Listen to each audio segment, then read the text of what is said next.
As-tu déjà regardé l'horizon, un jour de tempête, et senti ce frisson étrange? Pas seulement à cause du vent, mais à cause de cette question qui trotte dans la tête. Qui tire les ficelles derrière tout ça? La météo moderne nous parle de front froid et de précipitations.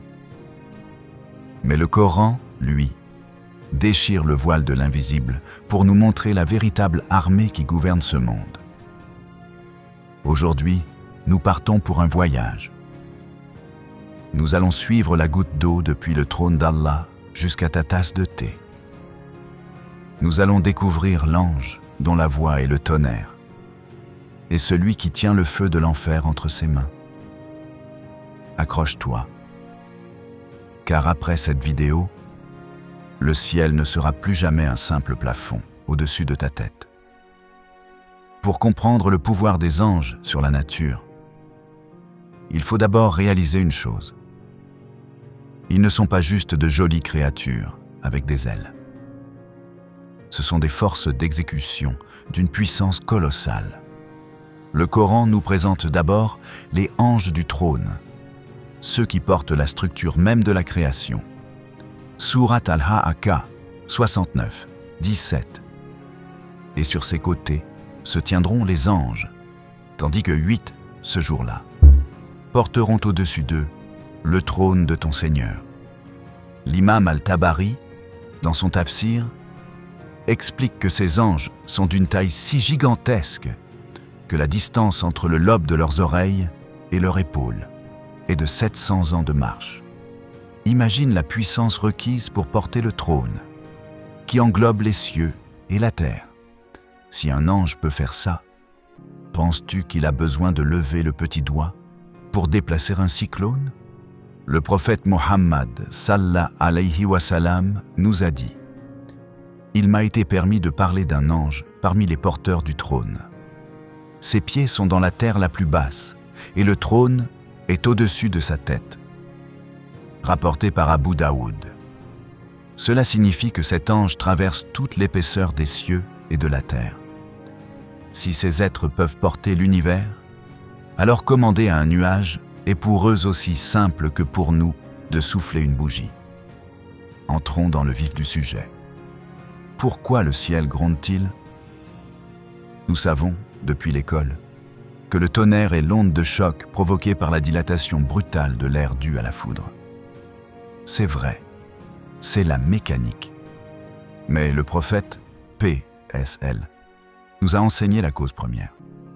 Il est dit dans cet hadith authentique, d'après Ikrima, Ibn Abbas, qu'Allah l'agrée, a rapporté que le prophète, paix sur lui, a dit: « Le tonnerre, Ar-Rad, est un ange parmi les anges d'Allah subhanahu wa ta'ala, chargé des nuages.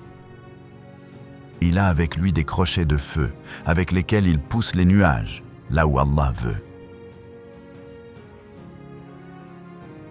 Rapporté par Al-Tirmidhi, hadith Hassan. Attends, ce n'est pas une métaphore. L'ange s'appelle Rad. Et ce bruit qui fait trembler les murs? Le verset qui change tout. Allah subhanahu wa ta'ala dit dans la sourate Ar-Rad 13-13, « Le tonnerre, Ar-Rad, le glorifie par sa louange et aussi les anges, sous l'effet de sa crainte. Wa yusabbihu ar-radu bihamdihi wal malaikatu min khifatihi. » Imagine-toi un soir d'été. La fenêtre est ouverte. Soudain, un éclair déchire le ciel, suivi d'un boom phénoménal. D'habitude, tu sursautes, peut-être même que tu as peur. Mais maintenant, imagine ceci. Ce bruit, cette vibration qui traverse ta poitrine, c'est en réalité un être de lumière en train de faire Subhanallah. Il est tellement subjugué par la grandeur d'Allah qu'il ne peut s'empêcher de le glorifier à voix haute. La prochaine fois que tu auras peur du tonnerre, souviens-toi, tu n'entends pas une menace. Tu assistes à une prière cosmique. Passons à l'élément le plus vital, l'eau douce. Dans la sourate Al-Hijr 15, 21 à 22, Allah révèle un secret stupéfiant sur la logistique divine. et il n'y a rien dont nous n'ayons les réserves, et nous ne le faisons descendre que dans une mesure déterminée. Et nous envoyons les vents fécondants, et nous faisons alors descendre du ciel une eau dont nous vous abreuvons. Les savants, comme Al-Qurtubi et Ibn Kathir, expliquent le terme fécondant, la waqi, de deux manières. 1. Biologiquement, il féconde les plantes en transportant le pollen. 2. Météorologiquement, il féconde les nuages.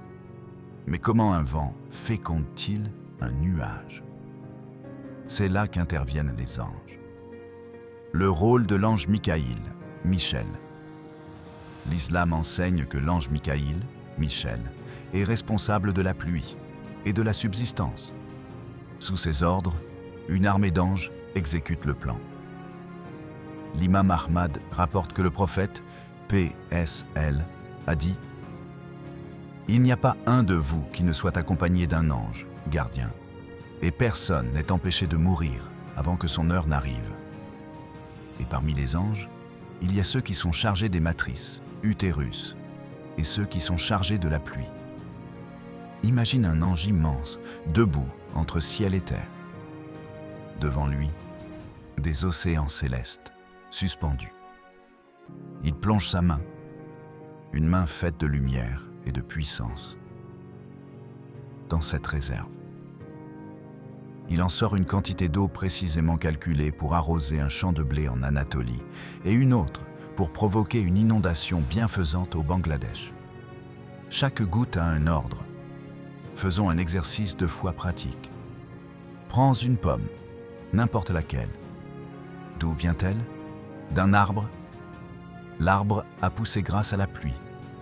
La pluie est descendue parce qu'un ange a poussé le nuage. Le nuage s'est formé parce qu'un autre ange a soulevé la vapeur de l'océan avec le vent. L'océan a été créé par Allah. Qui a mis dans cette pomme les nutriments qui vont nourrir tes cellules? Ce sont les anges chargés de la subsistance.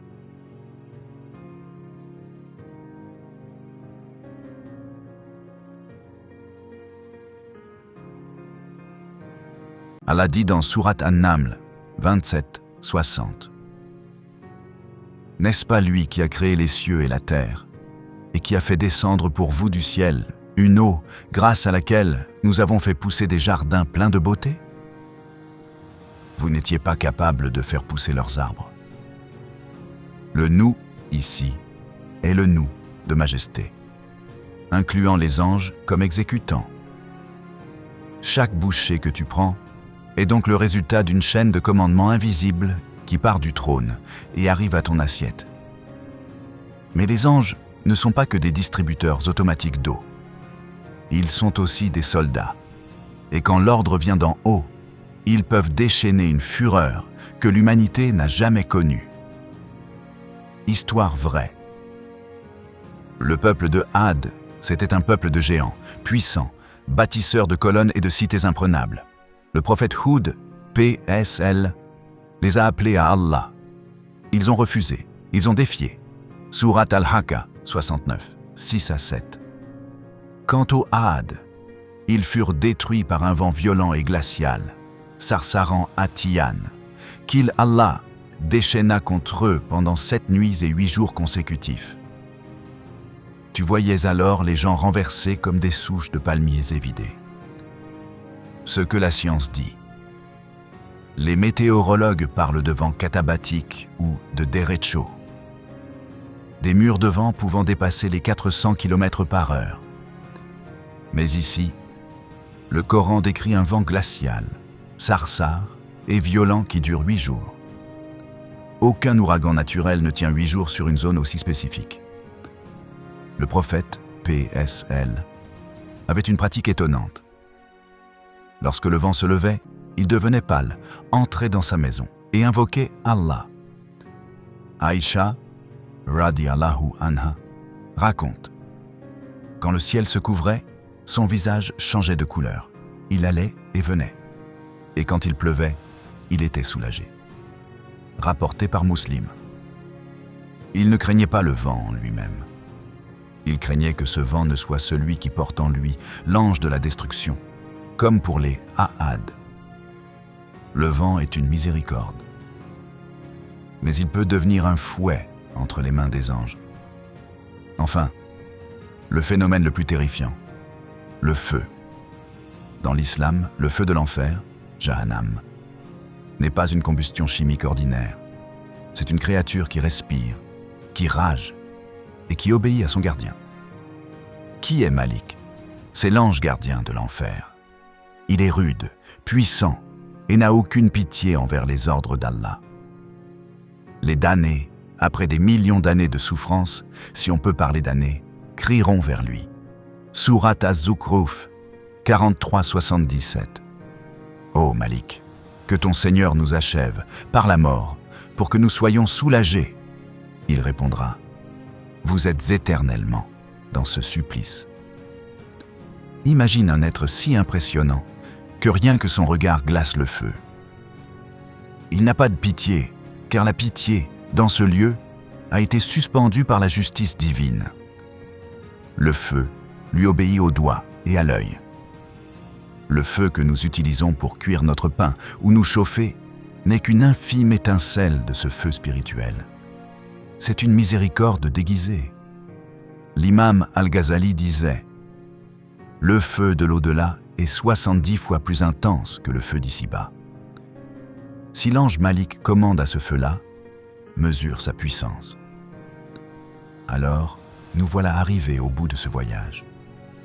Nous avons vu que le tonnerre est une louange, que la pluie est une distribution calculée, que le vent peut être une armée, et que le feu a un gardien. La science moderne explore le comment. Le Coran nous révèle le qui et le pourquoi. La physique nous dit « l'eau s'évapore, se condense et retombe ». La foi nous dit « Allah a ordonné à Mikaïl, qui a ordonné à ses anges, qui ont poussé les nuages, et la pluie est tombée sur toi, par miséricorde. » Que faire de ce savoir? 1.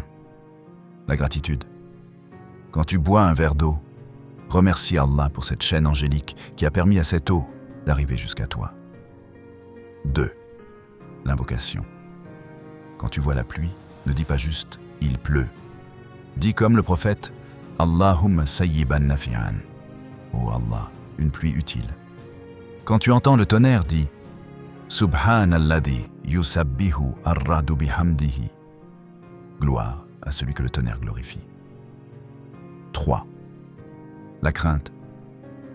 N'oublie jamais que les éléments ne sont pas neutres. Ils sont mus par des êtres qui obéissent parfaitement à Allah. Si tu es en harmonie avec Allah, ces éléments sont une miséricorde. Si tu t'en éloignes, ils peuvent devenir un avertissement. Rabbana ma khalaqta hada batila, subhanaka faqina adabannar. Seigneur, tu n'as pas créé tout cela en vain. Gloire à toi. Préserve-nous du châtiment du feu. Si cette vidéo t'a rappelé la grandeur de notre Créateur et le rôle de ses soldats invisibles, like et partage. Cela peut être la raison pour laquelle un ami découvrira la profondeur de l'islam. Et toi, quel est le phénomène naturel qui te fait le plus penser à la puissance d'Allah? Raconte-le-moi en commentaire.